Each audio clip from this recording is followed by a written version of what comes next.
test of the public warning and alarm for transmitters in the Florida listening area, originating from Ruskin, Florida. This is also a test of the same system for specific area messaging code.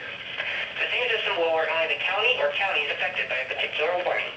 These tests are conducted each Wednesday between 11 a.m. and noon, and again between 6 p.m. and 8 p.m. unless severe weather threatens. This concludes the weekly test. We now return to